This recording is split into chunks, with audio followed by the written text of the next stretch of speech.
जय हिंद दोस्तों। पराए घर की बेटी की कहानी है। बेटी जब घर को आती है, पूजा बहुत खुश थी। शादी के बाद यह पहली बार था जब वह अपने घर जा रही थी, जहाँ पर पैदा हुई थी और पली बड़ी थी। वह अपने फ्लैट तक पहुंची और घर की तरफ चलने लगी। उस छोटे से रास्ते पर चलने के दौरान उसकी कई सारी खटी मीठी यादें ताज़ा हुई। उसके दिमाग से बहुत सारे ख्याल चल रहे थे। अचानक जब वह दरवाजे पर पहुंची तो अब उसकी ख्यालों की ट्रेन अपने लास्ट प्लेटफार्म पर आ चुकी थी। तब उसने अपना हाथ धीरे से उठाकर घर की बेल की तरफ बढ़ाया।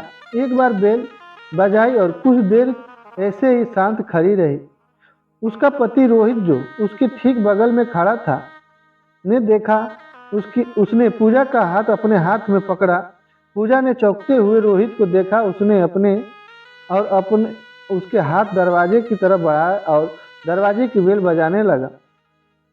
अब पूजा भी लगातार बेल बजा रही थी और दोनों हंस रहे थे। फिर थोड़ी देर रुककर पूजा ने रोहित की हल्की सी मुस्कुराहट दी। रोहित ने भी उसकी मुस्कुराहट का जवाब अपनी मुस्कुराहट से दिया। कुछ ही सेकंड के भीतर पूजा की मां ने दरवाजा खोला।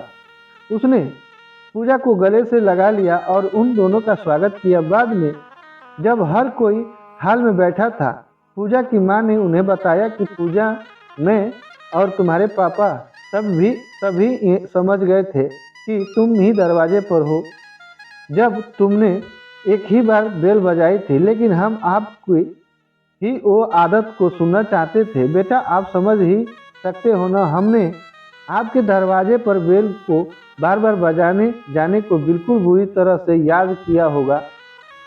पूजा बहुत खुश थी क्योंकि उसके पति ने उससे शादी करने से पहले ही उसकी जिंदगी से इस तरह की छोटी छोटी खुशियों का जानना शुरू कर दिया था, जिसे पूजा को खुशी मिलती थी। वो उसके साथ बचकानी हरकतें भी करता था, जो चीज़ पूजा को बहुत हंसाती थी। तो दोस्तों, ये कहानी आपको कैसी लगी, क्या सीख मिली, तो कमेंट करके ज़रूर बताइएगा। बहुत बहुत धन्यवाद आपको, जो आप अपना इतना कीमती समय दिए। तो चैनल को सब्सक्राइब नहीं किए हैं तो सब्सक्राइब भी कर ले, लाइक करें, कमेंट करें। जय हिंद, जय भारत।